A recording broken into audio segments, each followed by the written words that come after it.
Shalom, selamat siang Bapak Ibu sekalian kasih Tuhan. Senang sekali kita bisa berjumpa kembali pada Sabtu siang ini. Bapak Ibu yang dikasihi Tuhan, saya berharap semua dalam keadaan baik, dalam keadaan sehat, dalam keadaan kuat. Apapun rintangannya, kita percaya Tuhan Yesus selalu baik buat kehidupan. Amin. Sebelum kita masuk belajar firman Tuhan, mari kita bersatu di dalam doa. Sungguh hati kami bersyukur Tuhan pada siang hari ini kami bisa berkumpul bersama-sama Tuhan untuk mendengarkan firman-Mu Tuhan. Kami percaya supaya menyertai kehidupan kami, Kau menyertai telinga kami, pendengar kami Bapa. Biarlah firman yang kami tangkap Tuhan sesuai dengan kebenaran firman-Mu. Kau pakai bibir-Mu hamba ini untuk memberitakan firman Tuhan secara benar dan secara alkitab dia Bapa. Terpujilah di dalam nama-Mu Tuhan. Biarlah kasih setia-Mu menyertai umat-Mu, hamba-hambamu, para pelayan-pelayanmu, dimanapun mereka berada, Bapak. Sidang jemaatmu juga Tuhan. Kau sertai kami. Dalam nama Yesus, kami berdoa dan mengucap syukur. Haleluya. Amin. Sabtu lalu kita belajar bagaimana panggilan surgawi yang bagian kedua. Tapi kita akan belajar pada Sabtu siang ini, apa tujuan panggilan surgawi di dalam setiap kehidupan Bapak Ibu sekalian, kehidupan saya, kehidupan jemaat Tuhan dimanapun Anda berada. Dan sebelum itu kita lihat firman Tuhan dalam Filipi 3 ayat yang ke-12 sampai ke-14. Saya bacakan untuk Bapak Ibu sekalian. Di ayat 12 berkata seperti ini. Bukan seolah-olah aku telah memperoleh hal ini atau telah sempurna, melainkan aku mengejarnya. Kalau aku dapat juga menangkapnya, karena aku pun telah ditangkap oleh Kristus Yesus. 13, saudara-saudara, aku sendiri tidak menganggap bahwa aku telah menangkapnya. Tetapi ini yang kulakukan, aku melakukan apa yang telah di belakangku dan mengarahkan diri kepada apa yang ada di hadapanku. Dan berlari-lari kepada tujuan untuk memperoleh hadiah, yaitu panggilan surgawi dari Allah di dalam Kristus Yesus. Bapak Ibu dikasih Tuhan, jemaat yang dikasih Tuhan, pernah kita melihat seorang atlet yang khususnya itu pelari maraton. Apa yang menjadi fokus mereka dari start hingga garis finish? Apa yang mereka lihat? Apa yang mereka tuju? Dan kita tahu bahwa mata mereka tidak tertuju pada penonton, tidak pada persaingan di samping kiri kanan, dan tidak juga pada kakinya yang mungkin sudah lelah berlari segitu banyak ribuan mil.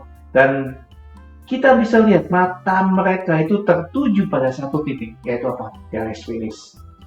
Segala sesuatu yang mereka lakukan atau yang mereka kerjakan untuk mereka bisa berlatih, diet lah, strategi lah, ditujukan untuk satu tujuan itu, mencapai garis finish dan meraih hadiah yang akan mereka dapat. Mereka tidak pusing itu dengan kiri dan kanannya. Mereka tidak pusing dengan apa yang dilihat, tetapi mereka berfokus kepada satu tujuan. Hari ini kita belajar dari Rasul Paulus dalam suratnya kepada jemaat di Filipi, menggambarkan kehidupan Kristen dengan analogi yang persis sama dengan seorang pelari maraton ini. Dia berbicara tentang sebuah panggilan surgawi, Bapak Ibu sekalian.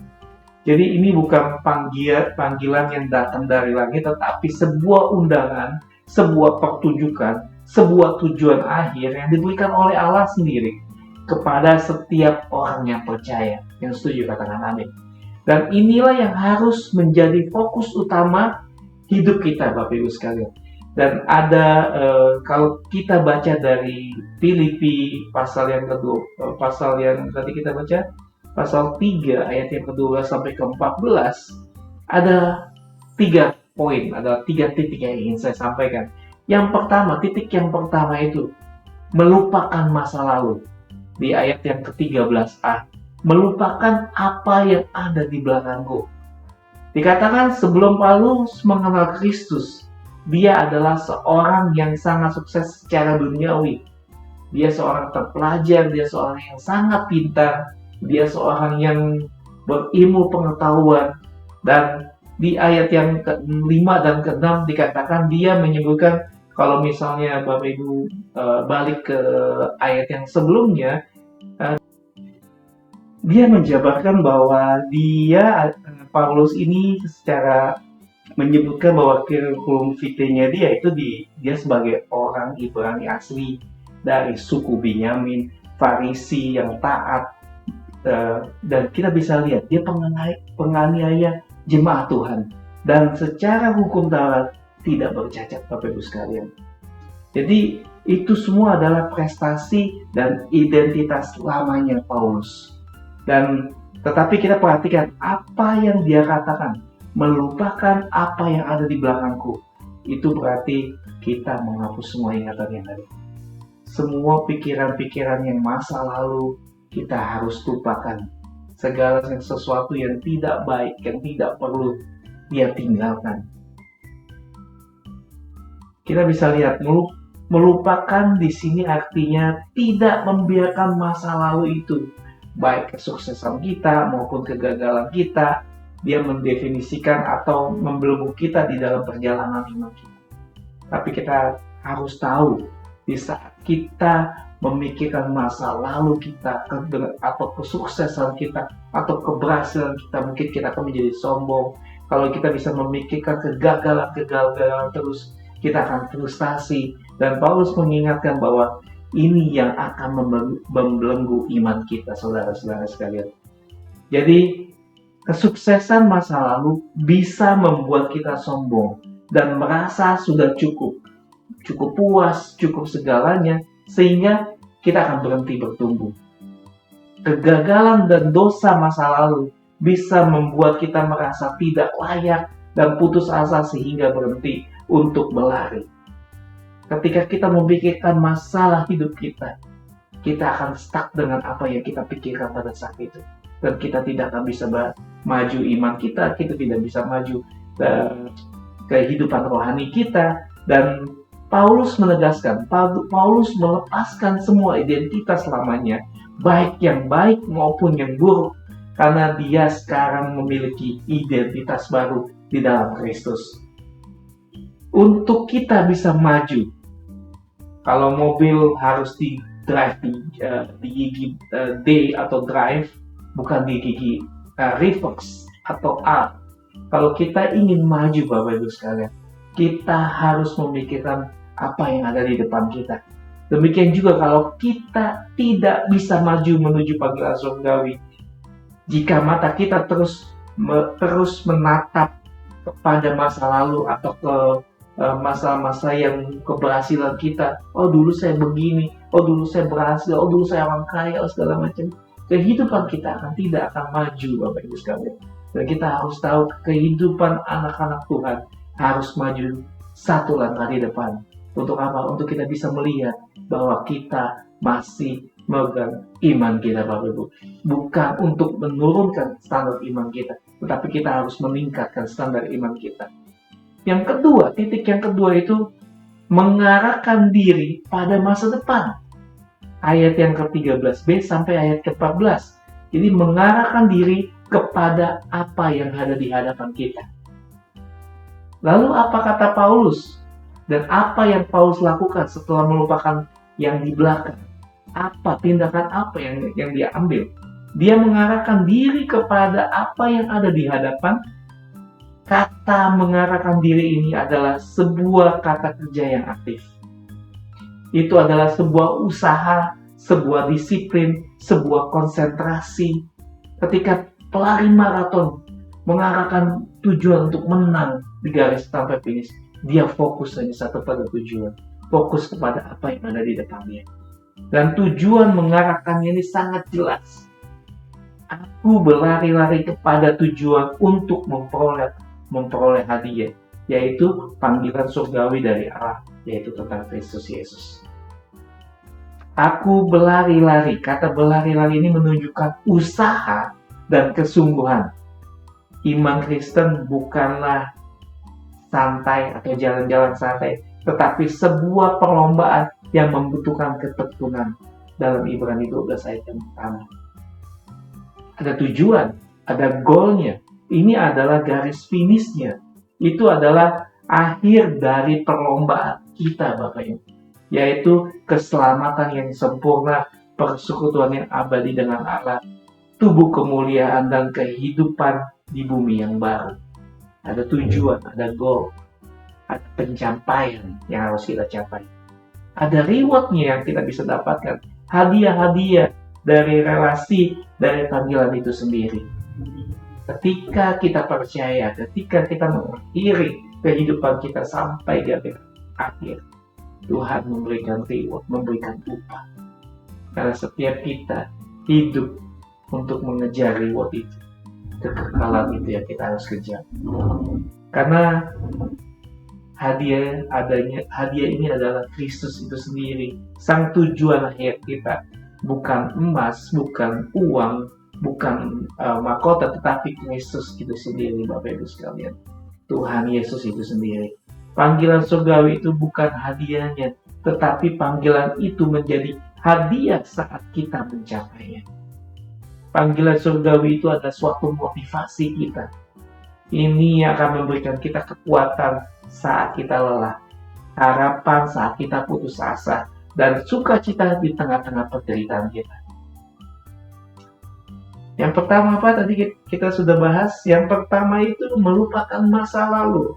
Titik yang pertama. Yang kedua itu mengarahkan diri pada masa depan. Dan yang ketiga, titik yang ketiga ini, hidup sebagai warga surga yang sekarang. Dalam Filipi 3 ayat ke-20 Bapak Ibu bisa baca. Lalu bagaimana kita menjalani hidup ini sambil mengejar panggilan surgawi. Ada question, ada pertanyaan. Apakah kita harus menunggu atau berdiam diri? Sama sekali tidak. Kita harus harus bertindak sebagai warga kerajaan surga. Di dalam ayat 20 Paulus menekankan, Paulus memberi kita petunjuk yang sangat praktis. Karena kewarganegaraan kita adalah dalam surga. Artinya, sementara kaki kita masih menginjak di bumi, status kita adalah warga negara surga. Seorang duta besar yang tinggal di negara asing, tidak hidup menurut budaya negara itu, tetapi mewakili dan mentaati hukum negara kita sendiri. Demikian juga dengan kita, Bapak Ibu. Yang pertama, nilai-nilai kita adalah nilai-nilai kerajaan surga, kasih. Contohnya apa aja? Kasih. Nilai-nilai kita adalah nilai-nilai kerajaan surga. Kasih, pengampunan, kerendahan hati, kekudusan. Dan prioritas kita adalah prioritas raja kita, itu mencari dahulu kerajaan Allah dan kebenaran. Perilaku kita harus mencerminkan dari mana kita berasal dan kemana kita akan pulang. Mengejar panggilan surgawi ini berarti hidup dengan cara yang memuliakan Tuhan. Ini mungkin di tempat kerja, di keluarga, di gereja, di masyarakat, dimanapun. Kita harus memanggil panggilan surgawi ini untuk memuliakan nama Tuhan. Setiap tindakan kasih, setiap kata yang membangun, setiap kesabaran di dalam setiap pencobaan yang kita alami adalah sebuah langkah maju di dalam perlombaan ini. Jemaat yang dikasihi Tuhan, panggilan surgawi ini bukanlah sebuah konsep yang abstrak dan jauh. Itu adalah tujuan akhir dari perjalanan iman kita. Rasul Paulus mengajak kita untuk melepaskan masa lalu yang membelenggu. Dua, memfokuskan mata iman kita pada tujuan, yaitu Kristus dan kemuliaan yang akan diberikan. Yang ketiga, hidup sebagai warga kerajaan surga di dunia ini, menjalani hari demi hari dengan purpose dan passion yang Tuhan berikan dalam kehidupan kita. Mungkin saat ini kita merasa lelah, kaki kita terasa berat, dan kita ingin menyerah di tengah jalan. Tetapi ingatlah, ada sebuah garis finish, ada sebuah tujuan. Ingatlah panggilan surgawi dari Allah di dalam Tuhan Yesus Kristus. Dia yang memanggil kita adalah setia dan akan memberikan kekuatan untuk mencapai garis finish itu. Dipanggil untuk apa? Yang pertama, di dalam Roma 1 ayat 6, dipanggil untuk menjadi milik Kristus. Yang kedua, di dalam 1 Korintus 1 ayat yang kedua, dipanggil untuk dikuduskan. Yang ketiga, panggilan yang ketiga, dalam Galatia 5 ayat ke-13, dipanggil untuk melayani. Ketiga ayat ini menunjukkan perkembangan makna panggilan hidup kita, Bapak Ibu sekalian. Roma 1 ayat 6 dipanggil untuk Kristus menjadi miliknya sebagai identitas kita sebagai orang percaya. Tadi di dalam 1 Korintus 1 ayat yang kedua dipanggil untuk menjadi kudus, menjadi seperti Kristus, status dan tujuan kita. Yang ketiga di dalam Galatia 5 ayat 13 dipanggil untuk melayani seperti Kristus juga melayani. Kita bisa lihat, kita bisa pelajari bagaimana Tuhan Yesus sendiri yang memberikan contoh hidupnya buat kehidupan kita untuk kita melayani dengan penuh dan penuh tanggung jawab. Jadi kita dipanggil untuk menjadi miliknya, diubah untuk menjadi seperti Dia, diutus untuk melayani seperti Dia. Demikian firman Tuhan yang bisa saya sampaikan. Minggu depan kita akan belajar bagaimana kita panggilan surgawi bagian yang ketiga, Bapak Ibu sekalian. Kita akan belajar pada jam yang sama, jam 1 siang. Kiranya Bapak Ibu yang ingin mendapatkan dukungan doa, silakan komen di komentar di bawah ini. Tim akan mendoakan Bapak Ibu sekalian setiap pergumulan-pergumulan yang ada. Kita akan kembali Sabtu depan. Tuhan Yesus memberkati. Salam sukacita selalu. Shalom.